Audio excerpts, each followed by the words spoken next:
ہم اللہ رب العزت کے گھر میں بیٹھے ہوئے ہیں. آج انشاءاللہ العزیز اسی اللہ کے گھر کے آداب کے حوالے سے گفتگو ہوگی. حضرت انس بن مالک رضی اللہ تعالیٰ عنہ سے روایت آقا علیہ الصلوۃ والسلام نے ارشاد فرمایا بے شک ان مسجدوں میں گندگی، پیشاب اور پخانہ جیسی کوئی چیز جائز نہیں. یہ مسجدیں تو تلاوت قرآن کریم اور اللہ تعالیٰ کے ذکر اور نماز کے لیے ہے. ایک اور مقام پر ارشاد فرمایا مسجدیں بناؤ اور ان میں سے گرد و غبار نکال دیا کرو. جو اللہ عز و جل کی رضا کے لیے مسجد بنائے گا اللہ رب العزت جنت میں اس کے لیے گھر بنائے گا. ایک شخص نے عرض کی یا رسول اللہ صلی اللہ علیہ وسلم کیا مسجدیں گزرگاہوں پر بنائی جائیں؟ ارشاد فرمایا ہاں، اور ان میں سے گرد و غبار صاف کرنا حور عین کا مہر ہے. آقا علیہ الصلوۃ والسلام نے ارشاد فرمایا جو مسجد سے محبت کرتا ہے اللہ عز و جل اسے اپنا محبوب بنا لیتا ہے. آقا علیہ الصلوۃ والسلام نے مسجد کے حوالے سے ایک اور پیغام میں ارشاد فرمایا مسجد شیطان سے بچنے کے لیے ایک مضبوط قلعہ ہے. آقا علیہ الصلوۃ والسلام کے غلاموں یاد رہے کہ مسجد آباد کرنے کی 11 صورتیں ہیں. نمبر 1 مسجد تعمیر کرنا. نمبر 2 اس میں اضافہ کرنا. نمبر 3 اس کی وسعتوں میں اضافہ کرنا یعنی وسیع کر دینا. نمبر 4 اس کی مرمت کرنا. نمبر 5 اس میں شٹائیاں وغیرہ بچھا دینا. نمبر 6 اس کا چونا وغیرہ کرتے رہنا. نمبر 7 اس میں روشنی اور زینت کا انتظام کرنا. نمبر 8 اس میں نماز اور تلاوت قرآن کریم کرنا. نمبر 9 اس میں دینی مدارس قائم کرنا. نمبر 10 وہاں داخل ہونا، وہاں پر اکثر وقت گزارنا اور ادھر سے سبق حاصل کرنا. نمبر 11 وہاں اذان اور تکبیر کہنا اور امامت کروانا. یہ ساری کی ساری مسجد میں زینتیں بھی ہیں اور مسجد آباد کرنے کی صورتیں بھی. سرکار مدینہ قرار کلبسینہ کے بیان کے تحت ہی مفتی محمد امجد علی اعظمی رحمۃ اللہ تعالی علیہ فرماتے ہیں مسجد میں کچا لہسن اور کچی پیاز کھانا یا کھا کر جانا جائز نہیں جب تک بو باقی ہو.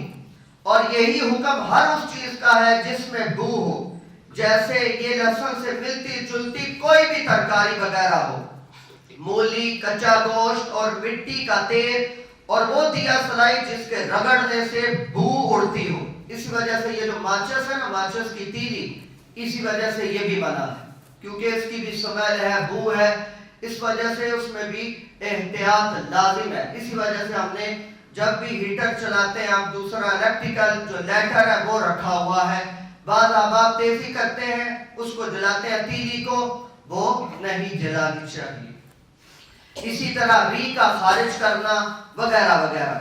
جس کو گندا دہنی کا عارضہ یعنی منہ سے بو آنے کی بیماری لگ گئی ہو یا کوئی بھی بدبودار زخم ہو یا کوئی بھی بدبودار دوائی لگائی ہو تو جب تک بو ختم نہ ہو اس کو مسجد میں آنے کی ممانعت ہے، وہ مسجد میں داخل نہیں ہو سکتا.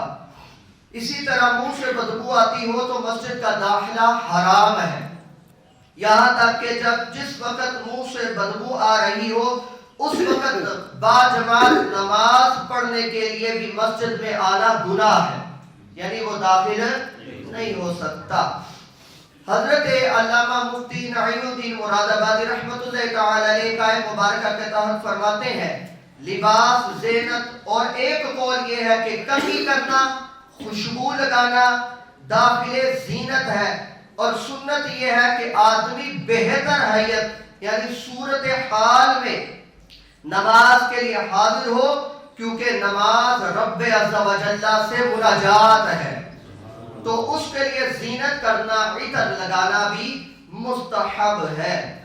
اسی طرح آقا دو جہاں پہ حبیب علیہ الصلوۃ والسلام کا ایک اور فرمان، ایک تو یہ بدبو ہے جو انسان کی طرف سے پھیل سکتی ہے جیسے مولی وغیرہ کا، اس طرح کا لہسن کا، پیاز، کچے پیاز کا تذکرہ ہوا. لیکن ایک بدبو اور بھی ہے جس کا تذکرہ سرکار نے فرمایا. جو لوگ غیبت کرتے اور مسجد میں دنیا کی باتیں کرتے ہیں ان کے منہ سے وہ گندی بدبو نکلتی ہے جس سے فرشتے اللہ عز و جل کے حضور ان کی شکایات کرتے ہیں. لہذا اس سے بچنا یہ تو از حد ضروری ہے. آقا تو جہاں پہ حبیب علیہ السلام کے پیارے حضرت عمر فاروق رضی اللہ تعالیٰ کی ایک روایت ہے، طویل ہے، اس کا آخری حصہ بیان کر رہا ہوں. ایک دو شخص مسجد میں گفتگو کر رہے تھے تو حضرت عمر فاروق رضی اللہ تعالیٰ نے انہیں بلوایا اور بلوا کر کہا تم دونوں مدینہ کے رہنے والے ہوتے؟ یعنی پہلے پوچھا کہ مدینہ کے رہنے والے ہو؟ انہوں نے کہا نہیں. تو آپ نے جواباً ارشاد فرمایا اگر تم دونوں مدینہ کے رہنے والے ہوتے اور اس طرح گفتگو کرتے مسجد میں بیٹھ کر جیسے لگے ہوئے ہو تو تمہیں سخت سزا دیتا. تم لوگ آقا علیہ السلام کی مسجد میں بلند آواز سے گفتگو کیوں کر رہے تھے؟ سرکار مدینہ قرار کلبوسینہ کا ایک فرمان، ایک زمانہ آئے گا کہ لوگ مسجد کے اندر دنیا کی باتیں کریں گے تو اس وقت تم ان لوگوں کے پاس نہ بیٹھنا. اللہ عز و جل کو ان لوگوں سے کچھ پرواہ نہیں. تو لہذا جب بھی آپ بیٹھے تو کوئی دینی بات ہو تو کر لیا کریں، دنیاوی تذکرہ ہو تو اٹھ جایا کریں اور گھر جا کر آپ عبادت اور ریاضت کریں. ہاں مسجد میں تب تک بیٹھے رہیں جب تک آپ کا عبادت کا ذوق ہے، جتنا مرضی ذوق استعمال کریں. تلاوت قرآن کریم، درود پاک، ذکر اذکار یا کوئی دینی بات ہو تو اس پر آپ گفتگو کر سکتے ہیں. مسجد کے جو آداب بجا لاتے ہوئے اس بات کا بھی خیال رکھیے. بڑی خوبصورت یہ گفتگو ہے جو یہ دوبارہ آنے لگی ہے. مسجد میں چلتے وقت پاؤں کی دھمک پیدا نہ ہو. پاؤں کی دھمک پیدا نہ ہو. نیز چھڑی یا چھتری، ہاتھ کا پنکھا، چپل، تھیلا، برتن وغیرہ کوئی چیز بھی اس طرح نہ ڈالیے کہ آواز پیدا ہو. کوئی بھی اس طرح نہ ڈالیے کہ آواز پیدا ہو. مثال کے طور پر کرسی رکھ رہے ہیں تو آرام سے رکھیں، آواز پیدا نہ ہو. پھٹی رکھ رہے ہیں تو آرام سے رکھیں، آواز پیدا نہ ہو. ڈائس رکھ رہے ہیں تو آواز سے رکھیں، آواز پیدا نہ ہو. تو اس پر بھی مسجد کے حوالے سے احتیاطیں ہیں. اسی طرح اگر موبائل فون ہو تو مسجد میں اس کی گھنٹی کو بند کر دیا جائے. یہاں تک کہ مسجد میں میوزک چل رہا ہوتا ہے، یہاں تک کہ ہم نے حرم پاک میں بھی دیکھا ہے خانہ کعبہ شریف کے سامنے میوزیکل ٹیونز بج رہی ہوتی ہے. تو انسان کو احتیاط کرنی چاہیے، اس سے انسان کے اعمال برباد ہوتے ہیں. آخری بات جو ہم کرنے جا رہے ہیں وہ ہے 12 چیزوں پر کلام ہے. مسجد کے اندر کسی قسم کا کوڑا ہرگز نہ پھینکے. شیخ عبدالحق محدث دہلوی رحمۃ اللہ تعالی علیہ جذب القلوب میں نقل کرتے ہیں کہ مسجد میں اگر خس یعنی معمولی سا تنکا یا ذرہ، معمولی سا تنکا یا ذرہ بھی پھینکا جائے تو اس میں مسجد کو اس قدر تکلیف پہنچتی ہے جس قدر تکلیف انسان کو اپنی آنکھ میں معمولی سا ذرہ پڑ جانے سے ہوتی ہے. تو لہذا اس سے بھی بچنا ہے. نمبر 2، مسجد کی دیوار، اس کے فرش، چٹائی یا دری کے اوپر یا اس کے نیچے تھوکنا، ناک سینگنا، ناک یا کان میں سے میل نکال کر لگانا، مسجد کی دری یا چٹائی سے داغا یا تینکا وغیرہ نوچنا سب ممنوع ہے.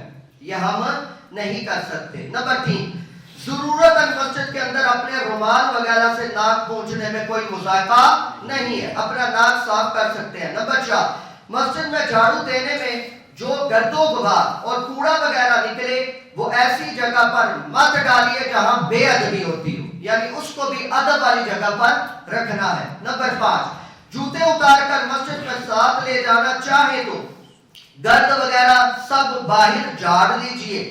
اگر پاؤں کے تلووں میں گرد کے ذرات لگے ہو تو اپنے رومال وغیرہ سے پوچھ کر مسجد میں داخل ہو. مسجد میں گرد کا کوئی ذرہ نہ گرنے پائے، اس کا خیال رکھیں. نمبر 6، مسجد کے وضو خانے پر وضو کرنے کے بعد پاؤں وضو خانے ہی میں اچھی طرح خشک کر لیے جائیں تاکہ گیلے پاؤں لے کر چلنے سے مسجد کا فرش گندا اور دری میلا وغیرہ اور بدبودار نہ ہو. اس کا بھی خیال رکھنا چاہیے. اور یہ بھی خیال رکھیے گا جب ہم وضو کرتے ہیں تو کرتے ڈبک رہے ہوتے ہیں تو حکم یہ ہے کہ وہ قطرے مسجد کے اندر گرانا حرام ہے اور گناہ ہے، تو لہٰذا اس کو وضو خانے میں آرام سکون سے آپ نے وضو کر لیا ہے۔ اب رکعت کو پانے کے لیے اتنی تیزی کرنا کہ تو جو قطرے ہیں وہ مسجد کے اندر ٹپکتے رہیں، یہ درست نہیں ہے۔ آپ نے وضو کر لیا تو سائڈ پہ کھڑے ہو کر تھوڑا اپنے آپ کو صاف کر لیں۔ باقی جو ہے اتنی احتیاط تو نہیں ہوتی، باقی جو ہے وہ اللہ معاف فرمانے والا ہے، آپ نے احتیاط ضرور کرنی ہے۔ مسجد کے ایک درجے سے دوسرے درجے کے وقت داخل ہوتے وقت دایاں پاؤں استعمال کریں۔ مثال کے طور پر صحن سے آپ اس حال میں آ رہے ہیں تو دایاں پاؤں رکھیں۔ اسی طرح آپ صحن سے جس سب پر بھی آ رہے ہیں تو کوشش کریں کہ دایاں پاؤں پہلے اٹھائیں، تو اس پر بھی آپ کو اجر ملے گا۔ مسجد میں آ کر چھینک آئے تو کوشش کریں کہ آہستہ آواز نکلے۔ اسی طرح کھانسی کی اگر آواز آئے تو اس کو بھی دبا لیا جائے تھوڑا آہستہ۔ سرکار مدینہ قرار کلبوسینہ صلی اللہ علیہ وسلم مسجد میں زور کی چھینک کو ناپسند فرماتے۔ اسی طرح ڈکار کو ضبط کرنا چاہیے، اور نہ ہو تو حتی الامکان آواز کو دبا لینا چاہیے۔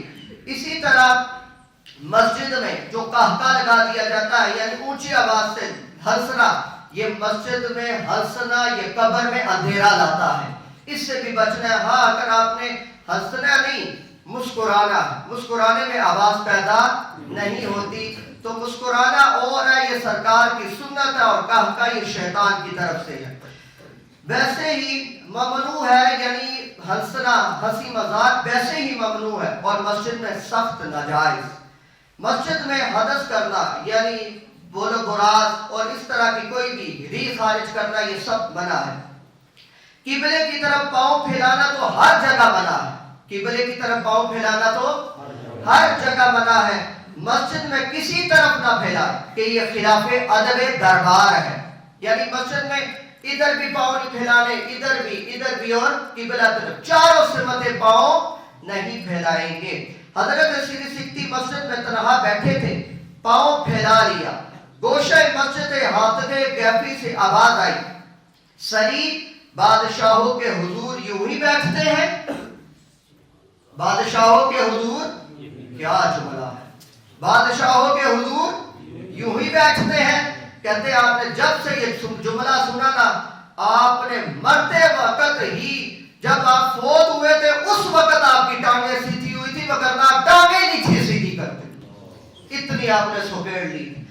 آخری جملہ، استعمال جوتا جو ہوتا ہے یہ مسجد میں اس طرح پہن کے چلنا یہ جائز نہیں ہے۔